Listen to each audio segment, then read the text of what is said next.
Hey guys, inspirasi for sukses di sini, tempat di mana lu bisa menjadi lebih baik. Di video kali ini, gue akan membahas tentang disiplin, yang lebih tepatnya adalah self-discipline, atau disiplin diri, atau penguasaan diri. Karena gue lihat banyak kawan-kawan gue yang secara tidak langsung, tidak menguasai dirinya dan selalu gagal untuk meraih sesuatu. Gue bukannya sempurna, banyak hal yang selalu gue pelajarin, tapi gue akan share sesuatu yang diterapkan di kehidupan dan menurut pengalaman gue. Gue cukup yakin dengan adanya self-discipline dapat mempermudah kita untuk menghasilkan sesuatu. So let's start dengan sebuah pertanyaan. Apa sih itu disiplin sebenarnya? Seringkali disiplin itu dieratkan dengan hukuman pas kita masih sekolah. Bisa dikarenakan kita nakal atau melakukan hal yang salah. Setelah gue pelajari, ternyata aspek menghukum sewaktu kita masih kecil itu tidak mendisiplinkan kita sama sekali. Malah sebaliknya, membuat kita lebih memberontak. So, 4 hal yang lu harus ketahui tentang disiplin. Karena kedisiplinan itu sangat multidimensi. Dan keempat kunci ini adalah menurut psikolog M. Scott Peck yang tertulis di bukunya Road Less Traveled. Kalau kalian tertarik membaca bukunya, bisa beli di link di bawah.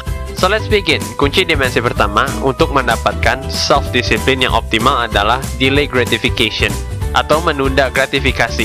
Di dunia zaman now dan modern sekarang, banyak aplikasi, service, dan produk-produk yang memberikan kepuasan secara instan, yang sebenarnya secara psikolog dapat merusak kontrol dari disiplin kita.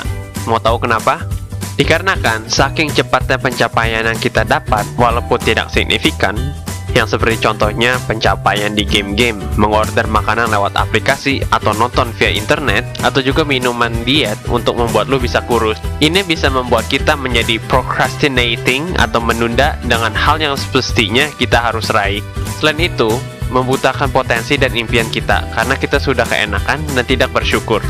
So, inti dari penundaan gratifikasi adalah sebuah proses kehidupan yang menjadwal rasa sakit dan kenikmatan, di mana proses ini dapat meningkatkan rasa kenikmatan atau gairah hidup dengan mengalami rasa sakit dan tidak enak dan tidak nyaman terlebih dahulu. Dan lalu rasa sakit itu dapat diatasi atau di-overcome oleh kita. Karena itu adalah sebuah program kehidupan yang sudah dicetak di dalam genetik dan psikologi kita. Yang sebenarnya ini adalah proses dan alat yang semenjak kita kecil, kita sudah selalu gunakan. Seperti gue kalau makan ayam goreng, gue paling suka makan kulitnya. Pasti gue akan makan dagingnya dulu dan kulitnya terakhir. Atau kita harus mengerjakan PR dan membersihkan kamar kita sebelum kita dapat bermain dengan kawan-kawan atau juga naik sepeda. Tetapi masalahnya kebanyakan orang terbalik. Orang pasti maunya enak-enak dulu dan pada akhirnya tugas yang seharusnya dibuat dan penting tidak dikerjakan karena ada rasa malas dan procrastinating itu. Kalau lu mau tahu cara simple untuk menghilangkan rasa malas, lu bisa tonton video gua tentang Kaizen. Link ada di deskripsi di bawah, ditonton ya. So, selalu diingat untuk menunda gratifikasi di dalam kehidupan lu. Gua jamin lu akan merasa lebih bergairah dan terbiasa untuk mengerjakan tugas yang gak enak sebelum lu bisa melakukan hal yang lu suka. Dan kunci dimensi yang kedua adalah acceptance of responsibility atau penerimaan tanggung jawab. Cukup jelas banget kan? Kita tidak dapat menyelesaikan masalah di kehidupan kita kecuali dengan mencari solusi dan melakukannya. Banyak orang di dunia ini tidak mengerti dengan konsep ini. Dikarenakan kita harus menerima tanggung jawab untuk sebuah masalah sebelum kita dapat mensolusikannya atau menyelesaikannya. Dan kita tidak dapat menyelesaikan masalah tersebut kalau kita berkata, itu mah bukan masalah gua bro.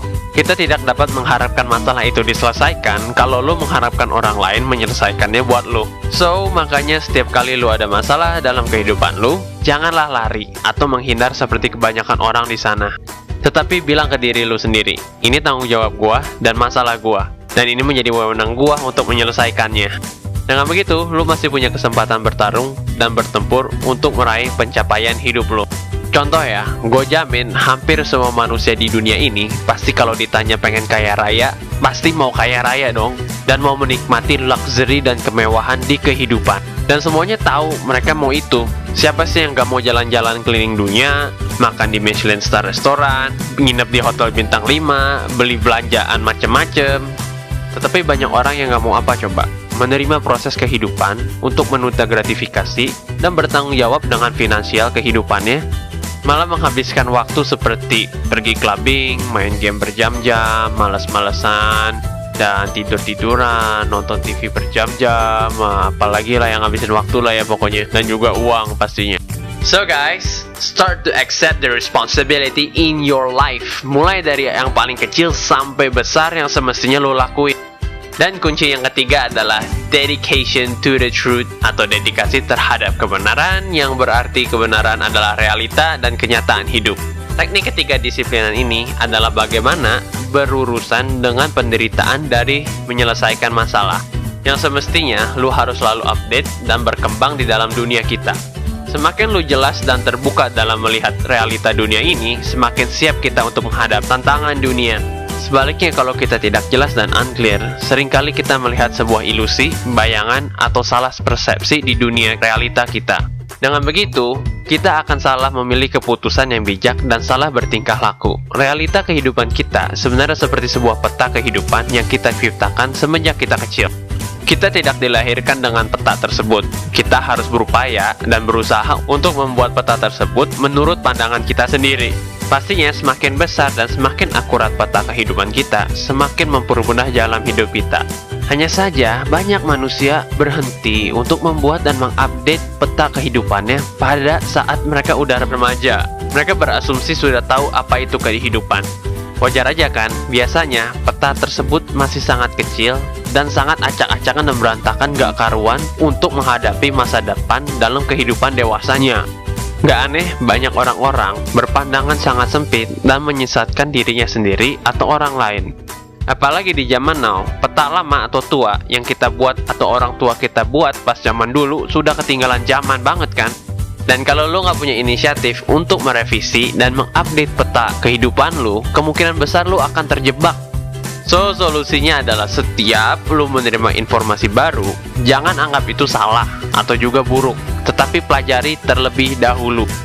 Kalau realita terbaru itu benar, update, revisi, dan besarkan peta kehidupannya. So next, kunci dimensi self-discipline keempat, yaitu adalah balancing atau keseimbangan. Harapan gue dari penjelasan ketiga teknik di atas sudah cukup clear dan difahami untuk mas bro sekalian. Karena setiap pelaksanaan dari teknis disiplin tersebut memiliki tantangan dan kesulitannya tersendiri. Dengan begitu, membutuhkan fleksibilitas, pertimbangan yang bijak, dan keseimbangan. Solusinya, kita harus memberanikan mendorong diri di luar batasan kita dan bertindak jujur setiap kondisinya. Selain itu, lo harus menyeimbangkan semua tanggung jawab dan harus dirangkul dengan kapasitas kemampuan lo. Karena terkadang lo harus berani menolak tanggung jawab yang sebenarnya bukan tanggung jawab lo dan di luar kapasitas lo. Gue akan memberi contoh bagaimana keseimbangan ini dapat dijalankan. Kita akan meninjau rasa marah dan ekspresinya. Rasa marah adalah sebuah emosi yang sebenarnya sudah tercetak di benak dan berfungsi untuk menyelamatkan kelangsungan hidup manusia. Pada saat lu merasa terganggu, sistem perlawanan ini akan tertrigger. But this feeling of anger memiliki ekspresi respon yang berbeda untuk memfungsikan secara baik. Yang sebenarnya kita memiliki kapasitas untuk mengekspresikannya atau diem aja. Ada banyak cara untuk mengekspresikan kemarahan ini. Terkadang pas lu marah, itu dimana lu bisa mengevaluasi diri. Atau juga pas lu marah, lu harus spontaneous. Or lu bisa menjadi es batu dan kalem-kalem aja. Ada lagi lu harus maki-maki tuh orang dan lu pelototin tuh orang sampai kencing-kencing pas lu marah. Dan itu adalah beberapa pilihan lu untuk mengekspresikan rasa marah lu. Nggak tahu deh kalau lu misalkan ada cara lainnya gitu ya. Makanya timing, tempat, dan momen lu harus perhatikan untuk menyeimbangkan expression lu. So, coba lu renungkan informasi baru ini. Mudah-mudahan dapat digunakan di dalam peta kehidupan lu. Coba komen di bawah satu masukan yang menurut lu bisa membantu kawan-kawan kita untuk lebih disiplin. Yang pastinya menurut pengalaman lu dong. So guys, sampai di sini dulu ya. Kalau memang video ini menginspirasikan, tolong untuk di-subscribe, share, dan like. Dan jangan lupa diklik lonceng setelah di-sub ya. Untuk video lainnya, dapat klik di sing-ting. So, thank you for watching guys. See you again and stay inspired.